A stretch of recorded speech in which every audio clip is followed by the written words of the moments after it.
Alright so very good evening. एक बार जो online student है बता दें, आप लोग मुझे देखो सुन पा रहे हैं बेटा? बताइए। Can you guys see me and hear me? Yeah okay. Done done done perfect. चलो, so very good evening to everyone. आप लोगों को भी बहुत बहुत गुड इवनिंग। मेरे बारे में जानते हैं आप लोग, मुश्किल ही जानते होंगे, तो बता देता हूँ। फर्स्ट क्लास है मेरे साथ। आप में से सिविल जो स्टूडेंट्स है, जो पुराने स्टूडेंट्स हैं, नए स्टूडेंट्स के साथ तो इंटरेक्शन हो गया। तो मेरा नाम है डॉक्टर उमा शंकर त्रिपाठी।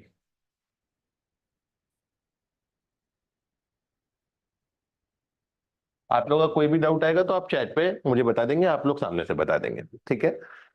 सो मेरा नाम है डॉक्टर उमा शंकर त्रिपाठी। मैंने पीएचडी किया हुआ है, एमटेक किया हुआ है, बीटेक भी किया हुआ है और डिप्लोमा भी किया हुआ है। एमटेक पीएचडी मैंने किया है Indian Institute of Technology Roorkee से। आई होप आप लोगों ने नाम सुना होगा। आईआईटी में एडमिशन लेने के लिए मैंने गेट का एग्जाम क्वालिफाई किया था, ठीक है। और बीटेक के बाद मैं वर्किंग था भारत हैवी इलेक्ट्रिकल्स लिमिटेड में, जिसको आप बीएचईएल के नाम से जानते हैं। उस समय इनके बाहर से रिक्रूटमेट हुआ करते थे, जैसे अभी जीपीएससी एसएससी जेई वगैरह होता है। एसएससी जेई हमारे टाइम पे भी हुआ करता था, आज भी होता है, ठीक है। सो गाइज, आज के सेशन में हम शुरुआत करने वाले हैं एक बहुत ही ज्यादा इंपॉर्टेंट सब्जेक्ट, जो है स्ट्रेंथ ऑफ मटेरियल, ठीक है। देखिए क्या है, सबसे पहले इस सब्जेक्ट के बारे में समझते हैं। देखिए एग्जाम्स में जो हमारे जीपीएससी का एग्जाम होता है, एसएससी जेई होता है, आरआरबी जेई होता है, आप आज जब इस सब्जेक्ट को पढ़ेंगे तो कोई भी ऐसा एग्जामिनेशन जिसमें कैलकुलेटर अलाउड नहीं होता है, ठीक है, चाहे वो एसएससी जेई हो, चाहे आरआरबी जेई हो, चाहे जीपीएससी हो, या किसी स्टेट लेवल के ए का एग्जामिनेशन, जो भी सॉम अब हम यहाँ पे पढ़ेंगे इसके बाहर कहीं कुछ नहीं आएगा, ठीक है। डन है। आप डिप्लोमा लेवल का पेपर दे रहे हैं, जूनियर इंजीनियर लेवल का, या एएई लेवल का दे रहे हो, जीपीएससी में एएई बोलते हैं, क्लास 3, है ना, या फिर आप क्लास 2 लेवल का पेपर दे रहे हो, दोनों में ही ये पूरा काम आपका चल जाएगा। जहां पर भी कैलकुलेटर अलाउड नहीं है, आप उस एग्जाम में यहाँ पे जो भी पढ़ेंगे वो आप देख सकते हैं, ठीक है। दूसरी बात, देखिए ये जो सब्जेक्ट है, अब कई बार क्या करते हैं, अपन एनालिसिस करने लग जाते हैं कि सर सॉम कितना आता है ना, एसएससी जेई में कितना आता है। तो एसएससी जेई में आप देखेंगे 5 क्वेश्चन आया, 5 नंबर आया बस, है ना। तो हमको क्या लगता है कि यार ये इंपॉर्टेंट सब्जेक्ट नहीं है ना।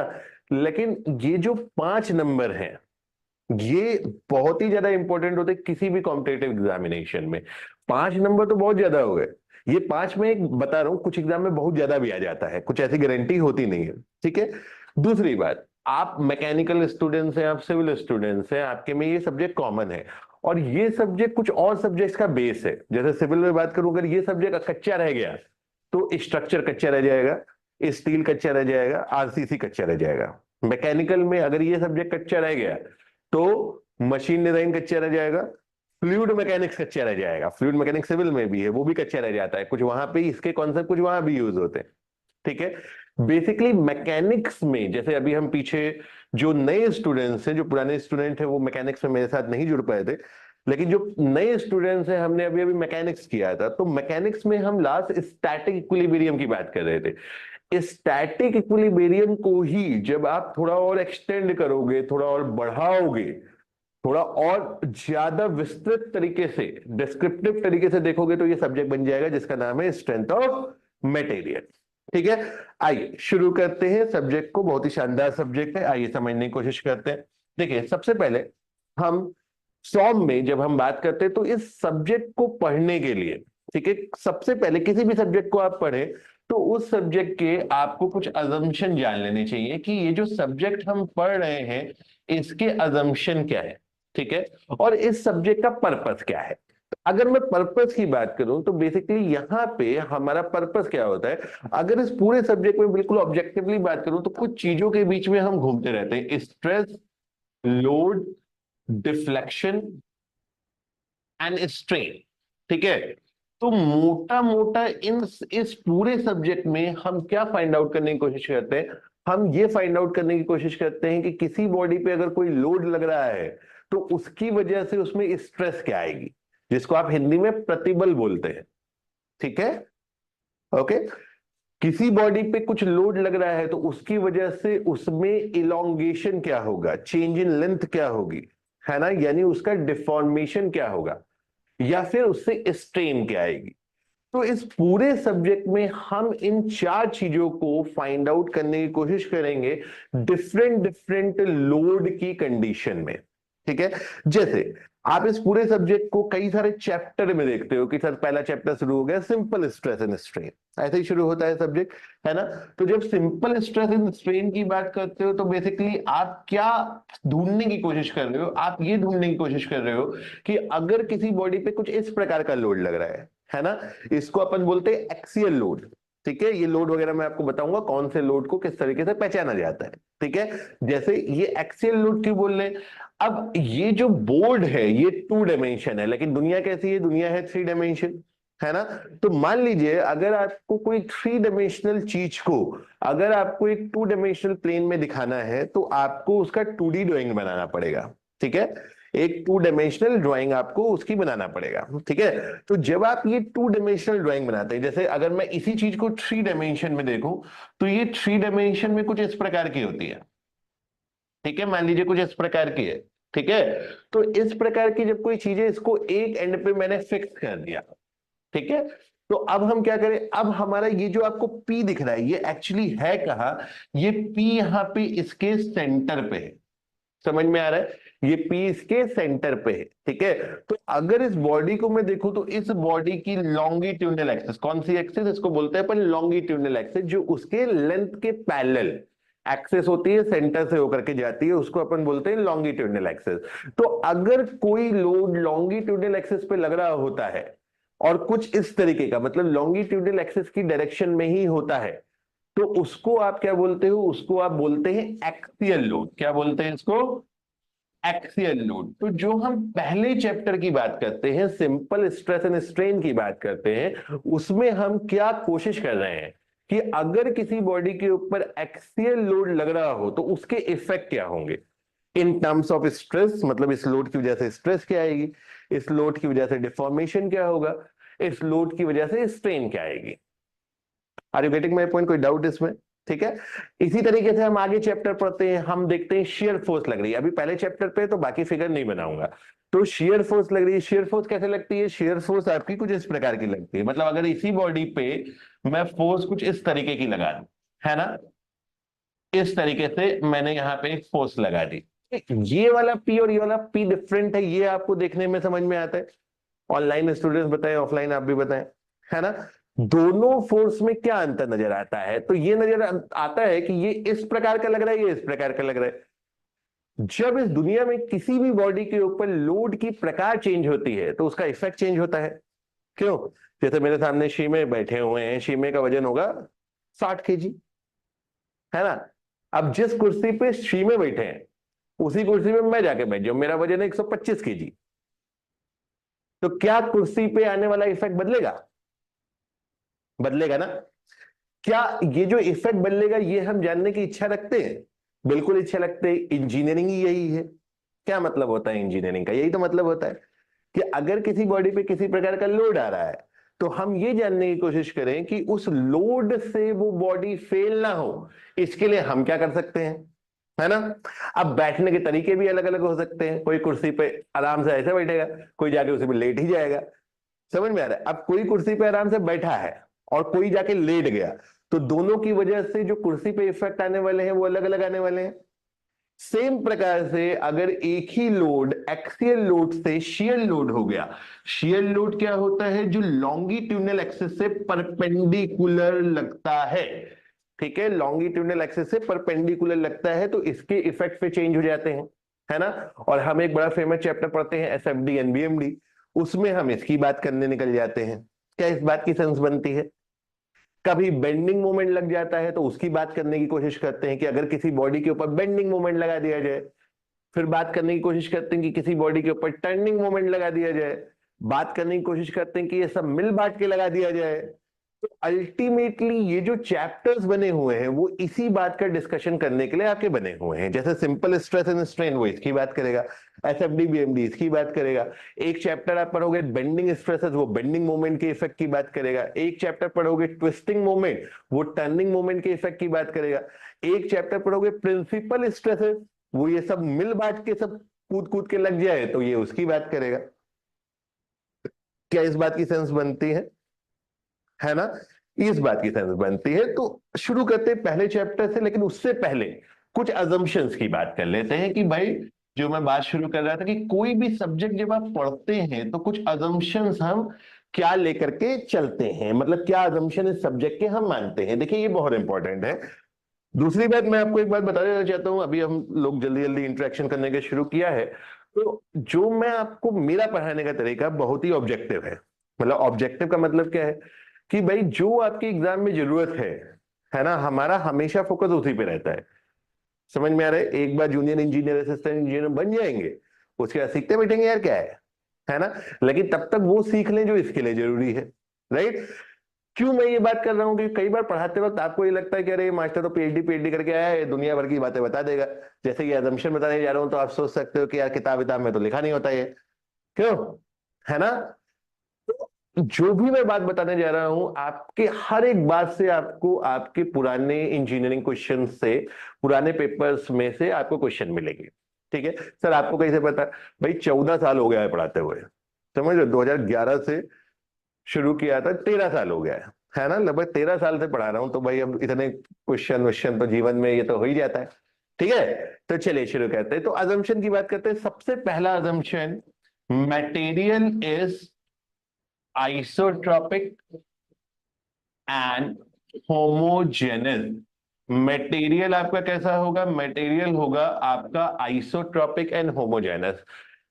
अभी तो शुरुआत में इंट्रोडक्टरी सेशन है, कल या परसों में मैं आप लोगों को एक पीडीएफ प्रोवाइड कर दूंगा, उसमें आपके एसएससी जेई के पीवाईक्यू हैं, सॉम के जितने भी आए हैं टिल लास्ट ईयर, मतलब 160 के करीब क्वेश्चन है।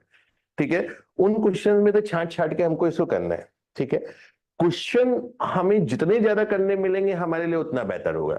एक आपको किताब पकड़ा देंगे, है ना, जीपीएससी की। ठीक है, और मतलब जो उसको ऑनलाइन फॉर्मेट में ऑफलाइन फॉर्मेट में जैसा भी होगा, तो आपको साथ में क्वेश्चन करते हुए चलने। एग्जाम में जितनी भी थ्योरी पढ़ लो, आता तो क्वेश्चन ही है ना? तो पढ़ने से ज्यादा इंपॉर्टेंट है कि पढ़ा जो वो क्वेश्चन में अप्लाई हो रहा है। ठीक है, तो सबसे पहला अजम्पशन है कि material is isotropic and homogeneous, और यहीं से आपको पहला क्वेश्चन देखने को मिल जाता है कि आइसोट्रोपिक क्या होता है, होमोजेनस क्या होता है। आइए इसकी बात करते हैं, फिर अगला अजम्पशन लिखेंगे। तो आइसोट्रोपिक से हमारा क्या तात्पर्य है, आइसोट्रोपिक से मतलब क्या है? ठीक है, तो material is said to be isotropic, material is, अभी लिखिए मत, ये नोट्स दे दूंगा बेटा मैं आपको, है ना? तो फिर आप लिखोगे तो फिर क्या है, मैं जैसे क्या मानता हूँ, मेरा दिमाग तो भाई देखो वो कम है, तो मैं क्या सोचता हूँ, एक समय में दो काम हुआ तो एक भी काम ठीक से नहीं होता, है ना? और अभी क्या है कि जब हमारे पास पीडीएफ अवेलेबल है तो अपन इसका यूज कर सकते हैं। राइट? क्योंकि साथ में समझोगे भी लिखोगे भी तो हो सकता है दोनों में थोड़ा काम खराब हो जाए, है ना? तो पहले हम समझ लेते हैं, लिखते बैठेंगे उसके बाद, है ना? जब पढ़ने के बाद एक बार लिखेंगे तो क्या होगा, एक बार वैसे ही रिवाइज हो गई पूरी क्लास, कि नहीं? सेंस बनती है इस बात की, है ना? ऑनलाइन स्टूडेंट्स आप लोग भी चिंता मत करिए, नोट्स आपको मिल जाएंगे अभी क्लास के बाद। सो मटेरियल इज आइसोट्रोपिक का मतलब क्या है? So material is said to be isotropic, इस डेफिनेशन को समझने की कोशिश करते हैं। Is said to be isotropic if its elastic properties, if its elastic properties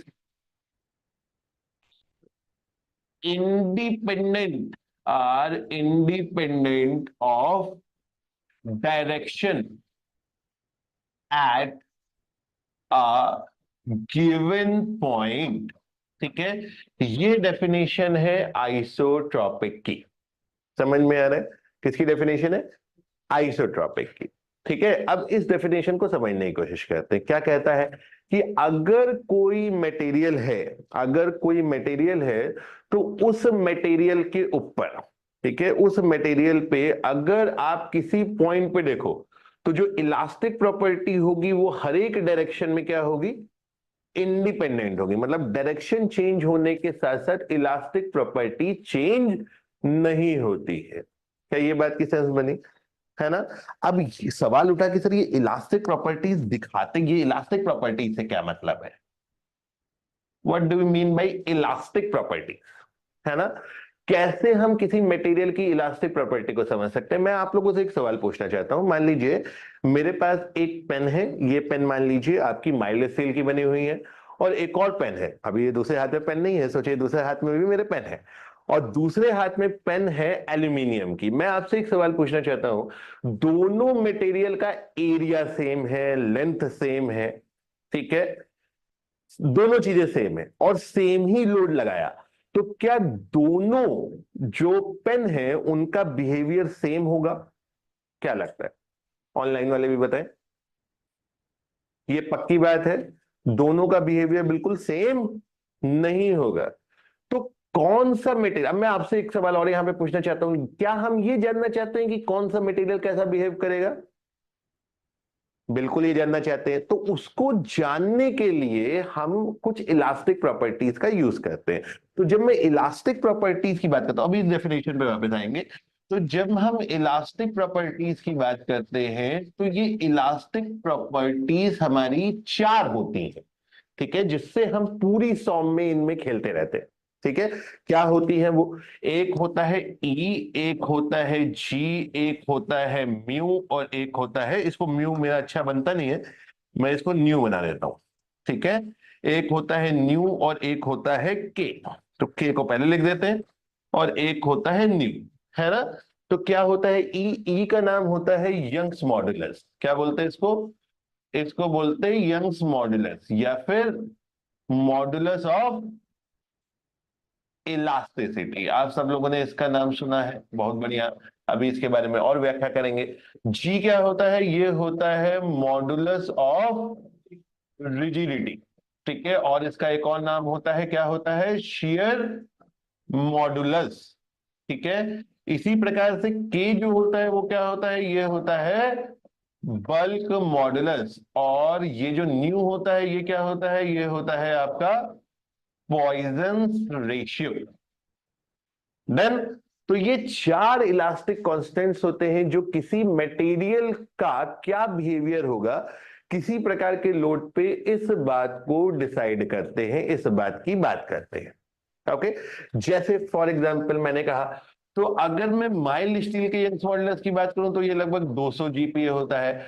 अगर मैं कास्ट आयरन की बात करूं तो ये लगभग 100 जीपीए होता है। अगर मैं एल्यूमिनियम की बात करूं तो ये लगभग 70 या 75 जीपीए के आसपास होता है। ये वैल्यूज आपको याद करने की आवश्यकता नहीं है, बस ये जान के रखिए कि माइल्ड स्टील का सबसे ज्यादा होता है, उससे कम कास्ट आयरन का, उससे कम एल्यूमिनियम का। देन, तो अलग अलग मटेरियल के लिए अलग अलग इलास्टिक कांस्टेंट्स की वैल्यू होती है, जिसके बेस पे कैलकुलेशन करके हम ये निकालते हैं कि अगर दो अलग अलग मटेरियल की समान बॉडीज पे एक समान फोर्स लगे, एक समान लोड लगे, तो उसका बिहेवियर हमारा किस प्रकार का होगा। क्या ये बात डन हो गई? इसमें कोई समझ में दिक्कत तो नहीं? अभी इस पे हम वापस आएंगे, लेकिन उससे पहले जरूर इसको समझते हैं, ठीक है। तो आइसोट्रोपिक मटेरियल का क्या मतलब है कि भैया अगर किसी मटेरियल के किसी पॉइंट पे, क्या है, गिवन पॉइंट, अगर आप किसी मटेरियल के किसी गिवन पॉइंट, लाल मतलब, लाल मतलब क्या होता है जी? खतरा, ठीक है, सब कुछ याद रहता है, ये भूल जाता है, ठीक है। किसी से आइसोट्रोपिक की डेफिनेशन पूछे, बोलता है सर इंडिपेंडेंट ऑफ डायरेक्शन। बस, केवल उतने से काम नहीं चलेगा, आप कंफ्यूज हो जाएंगे होमोजेनस में, आइसोट्रोपिक में, ठीक है। याद रखिए जो भी हम बात कर रहे हैं वो किसी एक पर्टिकुलर पॉइंट पे कर रहे हैं, ठीक है। आइए और समझने की कोशिश करते हैं।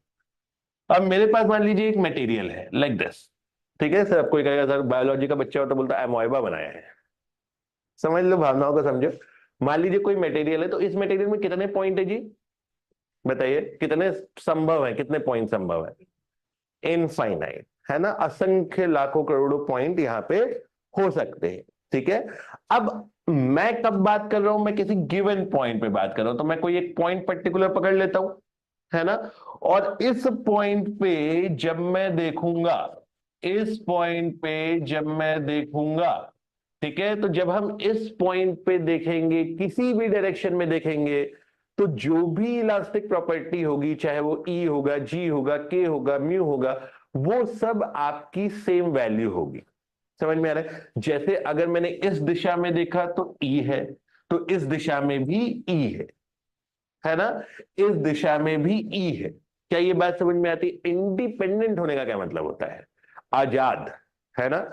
आजाद होने का क्या मतलब होता है कि अगर इस चीज में जैसे बोल रहा है कि भैया डायरेक्शन से आजाद है, मतलब डायरेक्शन चेंज करने से इसमें कोई चेंजेस नहीं आएंगे, लेकिन ये बात सिर्फ एक पॉइंट पे हो रही है।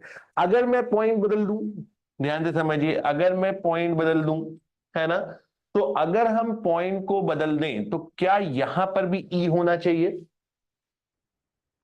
तो अगर मटेरियल सिर्फ और सिर्फ आइसोट्रॉपिक है जी, अगर मटेरियल सिर्फ और सिर्फ आइसोट्रॉपिक है तो यहां पे ई हो, ऐसी कोई पक्की बात नहीं है, ऐसा कोई जरूरी नहीं है। यहां पे आपकी इलास्टिक प्रॉपर्टी बदल सकती है, यहां पे इलास्टिक प्रॉपर्टी क्या हो सकती है? ये इवन हो सकती है ना?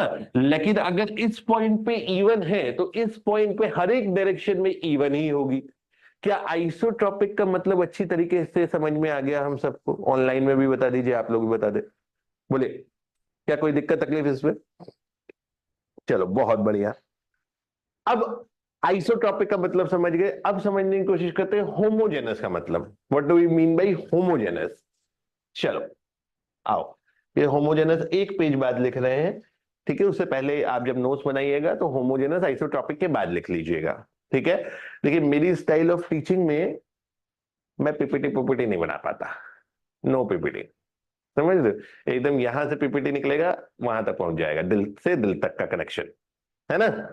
ठीक है, पीपीटी वीपीटी से नहीं पढ़ा पाता भाई मैं, है ना? अपने अपना तरीके होते हैं, राइट? हाँ, मैं फिर से एक बार समझा देता हूँ आइसोट्रॉपिक। राकेश जी मैं एक बार फिर से समझाता हूँ। देखिए, आइसोट्रॉपिक का क्या मतलब होता है, समझने की कोशिश करते हैं। Material is said to be isotropic, कोई मटेरियल आइसोट्रॉपिक होता है अगर उसकी इलास्टिक प्रॉपर्टीज डायरेक्शन से इंडिपेंडेंट होती हैं, राइट? राकेश जी, डायरेक्शन से इंडिपेंडेंट का मतलब क्या है कि डायरेक्शन के साथ चेंज नहीं होती है, ठीक?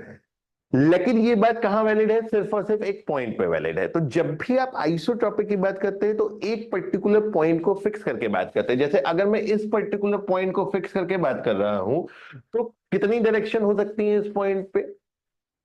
बहुत सारी हो सकती है यार, इधर चले जाओ, उधर चले जाओ, वैसे तो तीन ही होती है, लेकिन आप किसी भी डायरेक्शन को पकड़ लो, है ना? तो किसी भी डायरेक्शन में देखोगे तो इलास्टिक प्रॉपर्टी क्या होगी? सेम होगी। Getting my point? मतलब एक्स डायरेक्शन में अगर 100 है तो वाई में भी 100 है, जेड में भी 100 है। ऐसा नहीं हो सकता कि एक्स में 100 है, वाई में 50 है। इसका मतलब होता है कि वो मटेरियल आइसोट्रॉपिक है। क्या राकेश जी अभी आपको कुछ क्लैरिटी आई इस बारे में? बताएं, है ना? अगर आप पॉइंट बदल दोगे, मान लीजिए इस पॉइंट से इस पॉइंट चले गए, तो मतलब क्या है कि इलास्टिक प्रॉपर्टी चेंज हो जाएगी या चेंज हो सकती है। लेकिन जब इस पॉइंट पे आप देख रहे हो तो क्या होगा? इलास्टिक प्रॉपर्टी जो भी इस पॉइंट पे, अब हर एक पॉइंट पे यही रहेगी। Is that done? या बताएं राकेश जी, पूरी क्लैरिटी है? Okay perfect. अब आते हैं होमोजेनस की बात करते हैं। कुछ बताना चाहेंगे कि क्या समझ में आता है जब होमोजेनस शब्द सुनते हैं?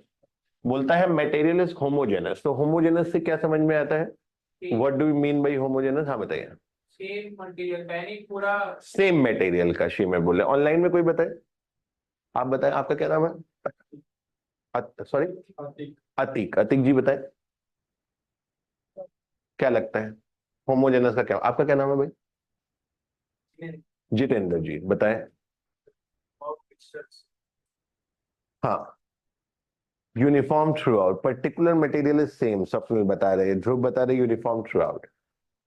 बस यही नहीं है, देखो ये केमिस्ट्री का होमोजेनस नहीं है। सबसे पहले इसलिए मैंने पूछा कि जब ये शब्द आप सुनते हैं तो आपके मन में क्या आता है? सबके मन में यही आता है कि सर क्या होना चाहिए कि केमिकल कंपोजिशन सेम होनी चाहिए, है ना? यूनिफॉर्म थ्रू आउट होना चाहिए, है ना? Particular material is same. ऐसा कोई मतलब नहीं है यहाँ पे। समझ में आ रही है? ये केमिस्ट्री थोड़ी है, ये तो सॉम है ना? तो सॉम में जब हम होमोजेनस की बात करते हैं तो ये नहीं मतलब है यहाँ पे कि केमिकल कंपोजिशन इज सेम, ठीक है, इससे मतलब नहीं।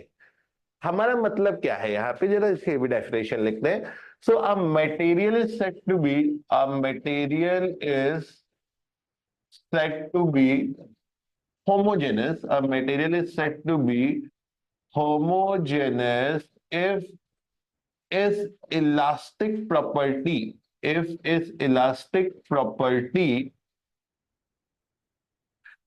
in a given direction। देखो पीछे क्या था, गिवन पॉइंट था, है ना, खतरा। पीछे आइसोट्रॉपिक गिवन पॉइंट पे डिफाइन होता है और होमोजेनस गिवन डायरेक्शन में डिफाइन होती है, ठीक है। So if it is elastic properties, if it's elastic property in a given direction is same through out, ठीक है, is same through out the material, ठीक है। और खास ख्याल रखना है इस शब्द का, गिवन डायरेक्शन, देखिए बहुत कंफ्यूज होता है, ठीक है। आइए और समझने की कोशिश करते हैं। आइसोट्रॉपिक क्या है, अच्छे से समझ में आया, ठीक है। दोनों की मिलती जुलती डेफिनेशन है लेकिन बहुत अंतर है, और अच्छा क्वेश्चन इसी में आता है कई बार, है ना, वो मैं आपको बताऊंगा, है ना। तो अब जब हम बात कर रहे हैं गिवन डायरेक्शन की, तो देखिए क्या हो गया, ये हमने क्या ले लिया, मान लीजिए फिर से एमोइबा बना लिया, हमारा मतलब मटेरियल बना लिया, ठीक है। अब क्या बात कर रहे हैं, ठीक है, अब क्या बात कर रहे हैं कि किसी गिवन डायरेक्शन में, तो कोई एक डायरेक्शन पकड़ लो, मान लो इस डायरेक्शन को पकड़ लिया, ठीक है। तो इस डेफिनेशन से क्या समझ में आता है कि जब आप इस डायरेक्शन में देख रहे हैं, तो इस डायरेक्शन में आप किसी भी पॉइंट पे देखो, इसमें कितने पॉइंट्स हो सकते हैं, इनफाइनाइट पॉइंट हो सकते हैं, लेकिन अगर आप किसी भी पॉइंट पे देखो और कोई इलास्टिक प्रॉपर्टी देख रहे हो, तो हर एक पॉइंट पे ये इलास्टिक प्रॉपर्टी सेम होनी चाहिए। मतलब डायरेक्शन फिक्स हो गई और पॉइंट बदलने लग गए। पीछे क्या हो रहा था, पॉइंट फिक्स हो गया था और डायरेक्शन बदलने लग रही थी, यस और नो। पॉइंट फिक्स करके डायरेक्शन बदले और प्रॉपर्टी में कोई चेंज ना है तो आइसोट्रॉपिक, डायरेक्शन फिक्स करके पॉइंट बदले और वैल्यू में कोई चेंज ना है तो होमोजेनस। क्या इस बात की सेंस बनी, बताइए, है ना। अब मुझे ये बताइए, अगर मटेरियल सिर्फ होमोजेनस है, अगर मटेरियल सिर्फ होमोजेनस है, तो अगर मैं डायरेक्शन बदलूंगा तो इलास्टिक प्रॉपर्टी बदल जाएगी, यस नो। होमोजेनस में डायरेक्शन के साथ इलास्टिक प्रॉपर्टी बदलती है, आइसोट्रॉपिक में पॉइंट के साथ बदलती है, डायरेक्शन के साथ नहीं बदलती है। तो जब मैंने डायरेक्शन बदली तो इलास्टिक प्रॉपर्टी बदली, लेकिन जब मैं इस डायरेक्शन में कहीं पर भी देखूंगा तो क्या मुझे इलास्टिक प्रॉपर्टी समान नजर आने वाली है, बोलिए हाँ या ना, बोले। ये जो पहला चैप्टर है सिंपल स्ट्रेस एंड स्ट्रेन, किसी भी कॉम्पिटेटिव एग्जाम में जहां सॉम आती है सबसे ज्यादा यही आता है। मतलब अगर 5 क्वेश्चन सॉम के बनने हैं तो 3 यहां से बनने हैं पहले चैप्टर से, ये निश्चित है।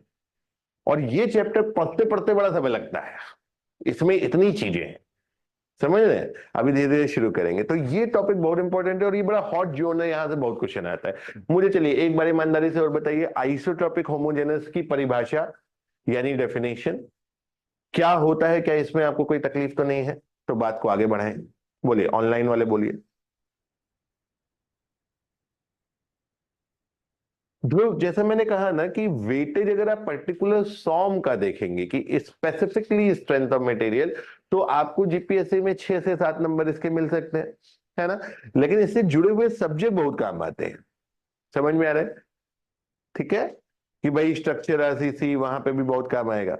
और 6 से 7 नंबर बहुत वैल्यूएबल है भाई, 6 से 7%, है ना। क्यों, क्या होता है, देखिए कंपटीशन कैसे निकाले जाते हैं, है ना सर, आपको कैसे पता, अरे भाई मैंने भी तो निकाले ना। इंजीनियर लोग बहुत ज्यादा जीके वीके नहीं, वहां पे बहुत नंबर नहीं खींच पाते। नंबर कहाँ खींचते हैं, नंबर टेक्निकल में खींचते हैं, समझ में आ रहा है, ठीक है। तब कितना कट ऑफ जाता है, अगर किसी मान लो एसएससी जेई की बात करूं, आरआरबी जेई की बात करूं, जीपीएससी की बात करूं, क्या होता है, कितना परसेंटेज नंबर लाना होता है आपको, बताइए अतिक जी, कट ऑफ क्या रहता है, परसेंटेज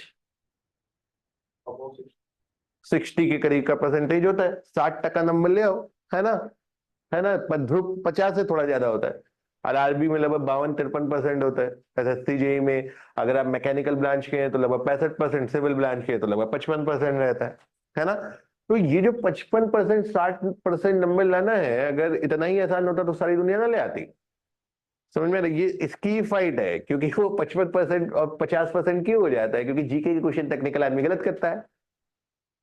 समझ में आ रहा है? तो हमें यहां से नंबर खींचने हैं। चलिए फिलहाल आइसोट्रॉपिक होमोजेनस का मतलब हम लोग को अच्छे से समझ में आ गया। कोई दिक्कत, किसी में डाउट?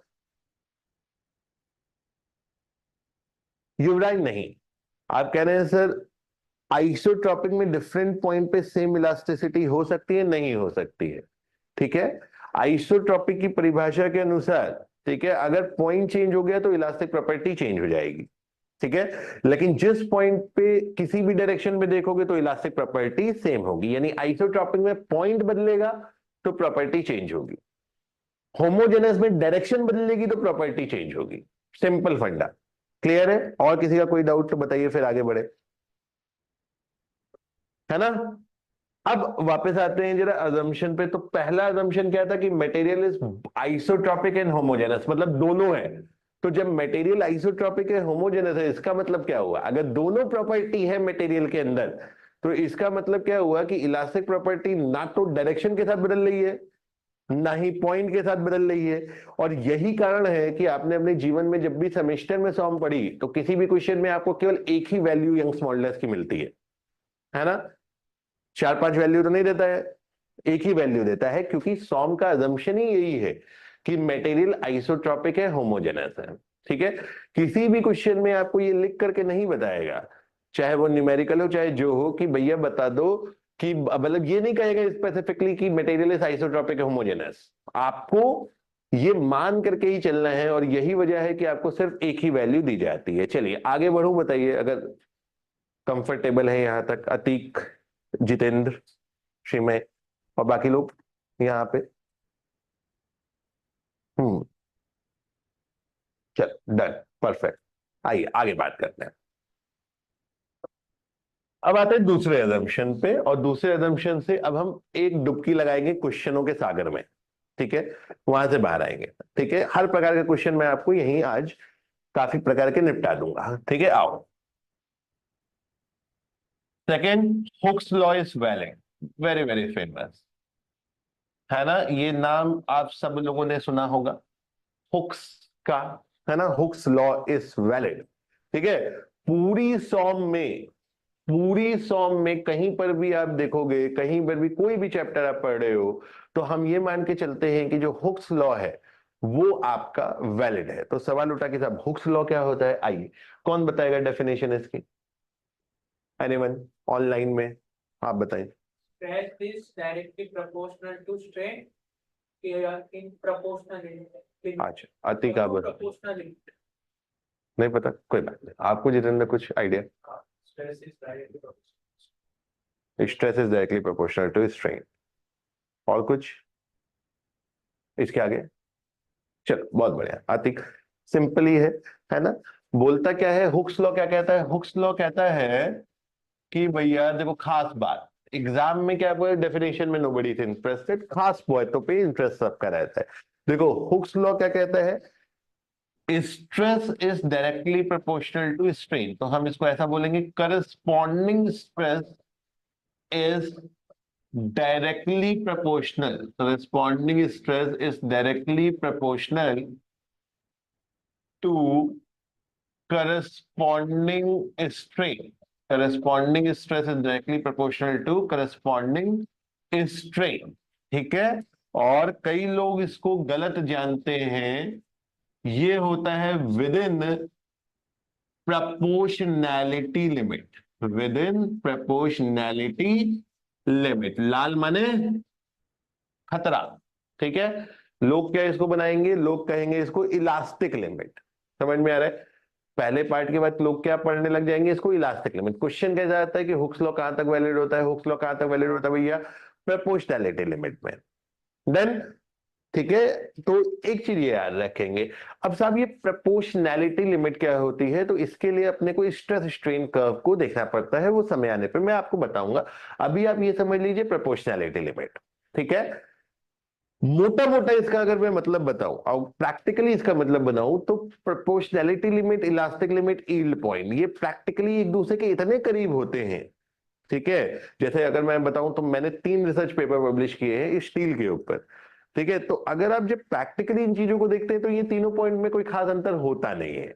ठीक है, तो मोटी मोटी अंदाज की बात क्या होती है, इसकी मैं प्रॉपरली आपको स्ट्रेस स्ट्रेन कर्व से बताऊंगा, तब तक संयम रखिएगा। लेकिन मोटा मोटा मान लीजिए आप किसी बॉडी पे लोड लगाएंगे तो उसका शेप चेंज होगा। लोड का दुनिया में नेचर ही ऐसा है, अगर आपने किसी बॉडी पे लोड लगाया तो कुछ तो करेगा ही वो, है ना। या तो उस बॉडी को मूव करा देगा, अगर उस बॉडी को मूव करा दिया तो वो आप रिजिड बॉडी मैकेनिक्स कहने लग जाते हो, इंजीनियरिंग मैकेनिक्स के नाम से जो सब्जेक्ट आप पढ़ते हो।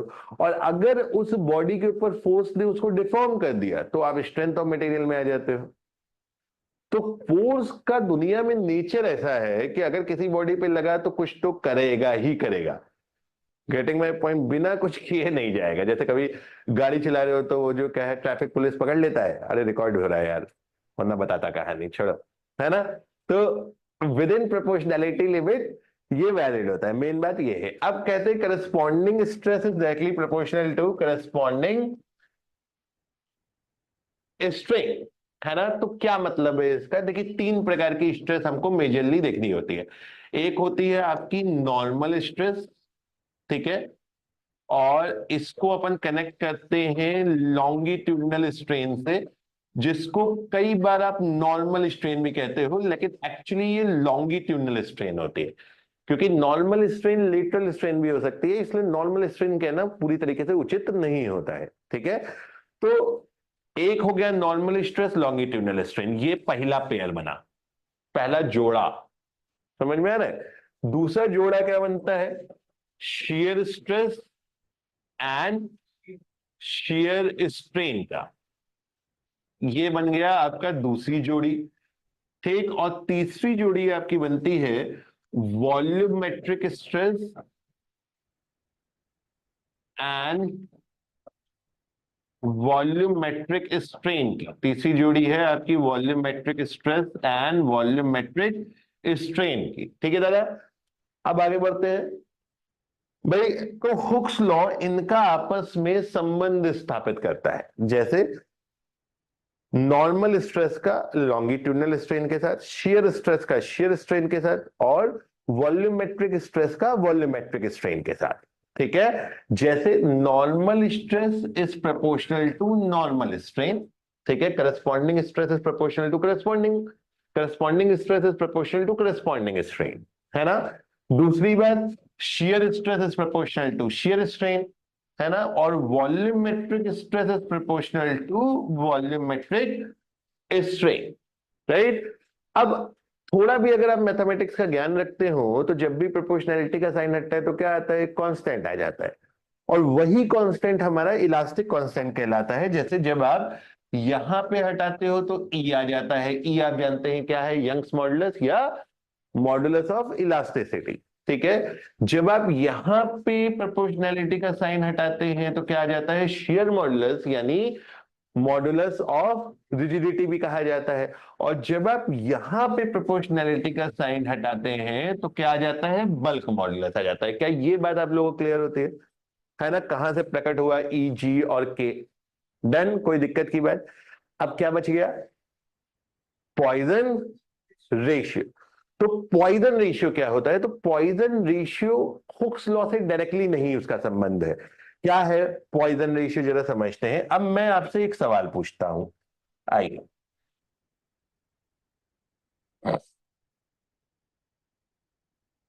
मान लीजिए हमारे पास एक बॉडी है, ठीक, मान लेते हैं इसकी लेंथ एल है और इसका ये डी है। ठीक है, तो ये जो डी है इसका शेप कुछ भी हो सकता है भाई, ये तो 2 डायमेंशन में दिख रही है ना। 2 डायमेंशन में इसकी क्रॉस सेक्शन में क्या नाम है, वृंदा, वृंदा मैं रिपीट करता हूं, हुक्स लॉ रिपीट करता हूं, हुक्स लॉ से रिपीट करना बेटा, चलो हुक्स लॉ से रिपीट कर, हाँ कहां से रिपीट करना बेटा बताओ,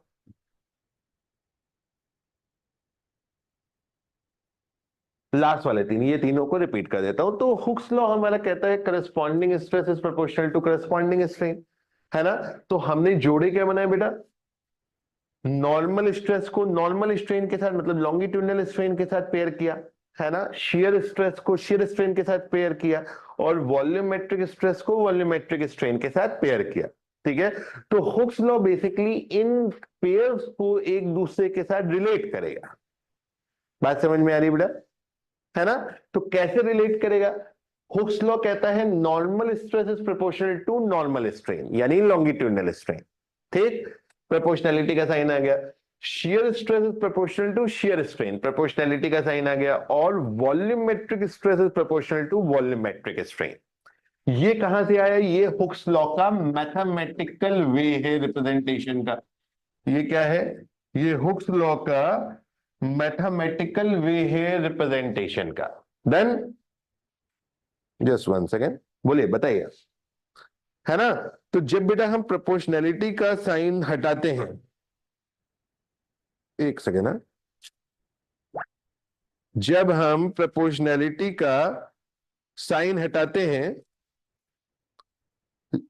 जस्ट वन सेकेंड ना, हाँ, क्या है, वाइफ का मैसेज आएगा तो रिप्लाई करने का, समझ रहे हो? ये याद रखिए, जीवन में आगे कभी भी आप लोग काम आ सकता है ना? हाँ, सो भाई क्या है, क्या बोल रहा था मैं? हाँ वृंदा बेटा, ठीक है, तो क्या है हुक्स लॉ, है ना? तो भाई हमने क्या किया, प्रोपोर्शनैलिटी का साइन लगाया। ठीक है, normal stress is proportional to normal strain, shear stress is proportional to shear strain and volumetric stress is proportional to volumetric strain. तो जब भी हमने प्रोपोर्शनैलिटी का साइन हटाएंगे, दुनिया में कहीं पर भी प्रोपोर्शनैलिटी का साइन हटता है तो एक कांस्टेंट आ जाता है। तो पहले वाले केस में जो कांस्टेंट है उसी का नाम यंग्स मॉडुलस है, दूसरे केस में जो आया वो शेयर मॉडुलस है, और तीसरे केस में आया वो बल्क मॉडुलस है। वृंदा समझ में आया बेटा? बताइए, एक बार कंफर्म करिए, फिर आगे बढ़ते हैं, पॉइजन रेशियो पे आते हैं। आइए अब पॉइजन रेशियो पे आते हैं। तो मेरे भाई सबसे पहले तो इस बात को समझिए कि ये एक 2 डायमेंशनल डायग्राम है ना? 3D में ये कैसा दिख रहा है, इतना देख करके कोई नहीं बता सकता। जैसे इमेजिन करिए, मान लीजिए ये पेन है मेरे पास, ठीक है, तो ये जो पेन है, ये पेन आप जरा वो देना, जरा बॉक्स चुलाए हो, देखो फिर वो कैच कर लूंगा मैं, धोनी की आत्मा है मेरे अंदर, ये देखा। तो आप इसको देखिए, अब आप इसको देख रहे हैं, देखिए क्या है कि हमको 3 डायमेंशनल चीजों को 2 डायमेंशनल में आना है। ठीक है, 3 डायमेंशनल चीजों को हमें 3 डायमेंशनल चीजों को 2 डायमेंशन में लेकर के आना है। तो ये 3 डायमेंशन है, ये 3 डायमेंशन है, इसको 2 डायमेंशन में बनाओगे तो सामने से देखोगे तो केवल ये वाला हिस्सा दिखेगा। तो ये हिस्सा कैसे बनाओगे, ये ऐसे बनाओगे, है ना? और इसकी क्रॉस सेक्शन कहाँ है? क्रॉस सेक्शन है प्लेन के अंदर। तो ये जो हिस्सा है ये कैसा भी हो सकता है, ठीक है, ये सर्कुलर हो सकता है, रेक्टेंगुलर हो सकता है, कुछ भी हो सकता है। 2 डायमेंशनल फिगर में हमको नहीं पता चलेगा, राइट? तो उसी की वजह से यहाँ पे साथ में कुछ ऐसा भी बना देता है ना? गोला बना देगा तो सर्कुलर क्रॉस सेक्शन हो जाएगी, ये रेक्टेंगुलर क्रॉस सेक्शन हो जाएगी। अभी हमें इसके ऊपर नहीं जाना है। अभी मैं बस आपसे एक सिंपल सा सवाल पूछना चाहता हूं। क्या सवाल पूछना चाहता हूं कि अगर मैं इसके ऊपर कुछ इस प्रकार का लोड लगा दूं, ये है P, ये है P और ये है P, है ना? तो ये बताइए, क्या आप कुछ चीजें महसूस कर सकते हैं? अगर यहाँ पे P लगा दिया, यहाँ पे P लगा दिया, तो क्या आप ये महसूस कर सकते हैं कि जो इसकी लेंथ होगी, लेंथ तो इंक्रीज करेगी? मानते नहीं मानते? बताइए, क्या आप इस बात को मानते नहीं मानते? है ना? और जब इसकी लेंथ को आप इंक्रीज करोगे तो इसकी क्रॉस सेक्शन डायमेंशन यानी इसकी चौड़ाई कम हो जाएगी, डी कम हो जाएगा। ये महसूस करते हैं? थोड़ा इमेजिन करिए, अगर आप किसी चीज को खींचते हैं तो वो लंबी और पतली होती है, और किसी चीज पे अगर आप दबाव बनाते हैं, अगर आप किसी चीज पे दबाव बनाते हैं, अगर आप किसी चीज पे दबाव बनाते हैं कुछ इस प्रकार से, तो जब आप किसी चीज पे कुछ दबाव बनाएंगे इस प्रकार का, तो वो क्या होगा, उसकी लेंथ कम हो जाएगी और डायमीटर बढ़ जाएगा। क्या आप इस बात को मानते हैं सब लोग? इसी को कहते हैं पॉइजन इफेक्ट। क्या कहते हैं? Poison effect. पॉइजन बाबा ने कहा कि अगर आप किसी बॉडी पे लोड लगा रहे हो तो उसके लॉन्गिट्यूडनल एंड लेटरल स्ट्रेन में अपोजिट रिलेशन होगा, अपोजिट टेंडेंसी होगी। बात समझ में आ रही है? अब क्या मतलब हुआ इस बात का? देखिए, सबसे पहले समझिए, ये बात आप लोगों को महसूस होगी। मान लीजिए ये बॉडी है, यहाँ पे ऐसा लोड लगाया, यहाँ ऐसा लोड लगाया, तो ये लेंथ L है, ये D है, तो लेंथ जो है वो इंक्रीज करेगी और डायमीटर डिक्रीज करेगा। ये हम सब ने महसूस किया है ना, ये हम सब लोगों ने महसूस किया, राइट। तो पॉइजन बताते हैं कि अगर लॉन्गिट्यूडनल डायरेक्शन का कुछ नेचर है तो उसका अपोजिट नेचर लेटरल डायरेक्शन का होगा। तो लॉन्गिट्यूडनल डायरेक्शन क्या होती है? लोड के डायरेक्शन की पैरेलल वाली डायरेक्शन को लॉन्गिट्यूडनल डायरेक्शन कहते हैं। जैसे यहां पे लॉन्गिट्यूडनल डायरेक्शन क्या हो गई? जो एल वाली डायरेक्शन है, क्योंकि लोड की डायरेक्शन एल की तरफ है, बराबर है ना। तो इसको आप लॉन्गिट्यूडनल बोले। लेटरल का मतलब होता है परपेंडिकुलर। तो लेंथ के परपेंडिकुलर डायमेंशन यहां पे क्या है? वो डी है। Getting my point? क्या ये बात हमको समझ में आती है? बताइए, पहले पॉइजन का ये जुगाड़ समझ में आया आपको, है ना? बोलो, ऑनलाइन में बोलो, राइट। बड़े आगे बढ़े, ठीक है। अब देखिए, एक शब्द यहां पे अब सीखने की समय आ गया है जिसका नाम है स्ट्रेन। ठीक है, स्ट्रेन, है ना। हिंदी में इसको आई थिंक विकृति बोलते, है ना। कोई बात नहीं, ठीक है। तो स्ट्रेन जो होता है, स्ट्रेन होता है change in dimension upon original dimension. मतलब क्या चेंज हुआ और क्या ओरिजिनल था, क्या चेंज हुआ और क्या ओरिजिनल था, राइट। तो चेंज इन डायमेंशन, जैसे अगर मैं बात करूं इस केस में कि लॉन्गिट्यूडिनल स्ट्रेन क्या है, और लॉन्गिट्यूडिनल स्ट्रेन को हम कैसे दिखा रहे थे? हम दिखा रहे थे एप्सिलॉन से, याद है पीछे हमने दिखाया है। तो लॉन्गिट्यूडिनल स्ट्रेन क्या था? ये था आपका डेल्टा एल अपॉन एल, है ना। यानी एल में कितना चेंज हुआ अपॉन ओरिजिनल एल क्या था। अगर मैं बात करूं कि लेटरल स्ट्रेन क्या है, अगर मैं बात करूं कि लेटरल स्ट्रेन क्या है, तो लेटरल स्ट्रेन क्या हुई? लेटरल स्ट्रेन हुई, इसको हम एप्सिलॉन के नीचे ऐसे जनरली एल लगा देते हैं लेटरल दिखाने के लिए। समझ में आ रहा है? कुछ नहीं लगाते हैं तो लॉन्गिट्यूडनल होता है, कुछ लगा देते हैं तो लेटरल होता है। तो लेंथ के लेटरल यानी लेंथ के परपेंडिकुलर की डायमेंशन कौन सी है? वो डी है ना। यानी क्या बन गया? लेटरल स्ट्रेन हो गई change in dimension upon original dimension, यानी change in D upon original D. बताइए, क्या ये बात ठीक बैठ रही है आपको? बोलिए, क्या लगता है ना। लॉन्गिट्यूडनल लेटरल पहचानना आया, है ना। अब पॉइजन रेशियो क्या होता है? मैथमेटिकली पॉइजन रेशियो होता है minus of lateral strain to longitudinal strain, है ना। Minus of lateral strain to longitudinal strain, यानी पॉइजन रेशियो की वैल्यू हमेशा क्या होती है? माइनस। ऐसा नहीं होता है, पॉइजन रेशियो की वैल्यू माइनस नहीं, हमेशा पॉजिटिव होती है, जितनी रेंज में हमें पढ़ना है। ठीक है। एक प्रकार का मटेरियल होता है उसके लिए निगेटिव होती है, उसका भी क्वेश्चन आता है, उसको ऑक्सीटिक मटेरियल बोलते हैं, उसकी बात करेंगे। ठीक है, डोंट वरी। यहां पे माइनस का मतलब ये माइनस होगा, ये नहीं बात है। देखिए साइन कन्वेंशन समझ लीजिए, क्या साइन कन्वेंशन हमको फॉलो करनी होती है। देखिए टेंसाइल जो लोड होते हैं या स्ट्रेस होती है वो आप पॉजिटिव लेकर के चलोगे, कंप्रेसिव जो लोड होता है या जो स्ट्रेस होती है उसको आप निगेटिव लेकर के चलोगे। ठीक है। खिंचाव यानी इलोंगेशन, अगर लेंथ में इंक्रीज हो रहा है तो आप उसको पॉजिटिव लेकर के चलोगे, और लेंथ में अगर डिक्रीज हो रहा है, कॉन्ट्रैक्शन हो रहा है, तो आप उसको निगेटिव लेकर के चलोगे। गेटिंग माय पॉइंट, है ना। ठीक है। तो अगर मैं इस केस की बात करूं, अगर मैं इस केस की बात करूं, चलो एक बार फिर से बनाते हैं इसको, अच्छे से समझना है हमको ये सब चीजें। मान लीजिए इस प्रकार से आपका लोड लग रहा है P और ये लेंथ है L, है ना। और इसकी वजह से देखिए, इसकी वजह से इसके डायमेंशन में कुछ इस प्रकार का चेंज हो गया, है ना। इस प्रकार का चेंज हो गया, और ये था आपका D, ये था आपका D, है ना। तो ये बताइए, जब मैं पॉइजन रेशियो लिखूंगा, तो पॉइजन रेशियो जब मैं लिखूंगा तो मैं क्या लिखूंगा? लेटरल। तो लेटरल डायरेक्शन कौन सी है? डी वाली है। लेटरल डायरेक्शन कौन सी है? डी वाली है।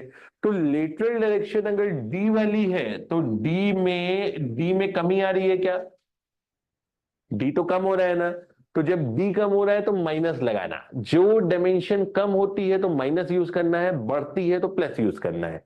ठीक है। तो क्या लिखा? Minus delta D by D इस केस में, डिवाइडेड बाई लेंथ बढ़ रही है क्या? हाँ जी सर बढ़ रही है, तो क्या लिखने का? Plus delta L upon L, तो ये माइनस माइनस क्या हो जाएगा, प्लस हो जाएगा अल्टीमेटली, तो वैल्यू क्या आएगी, पॉजिटिव आएगी। क्या इस बात का सेंस बना, बताइए।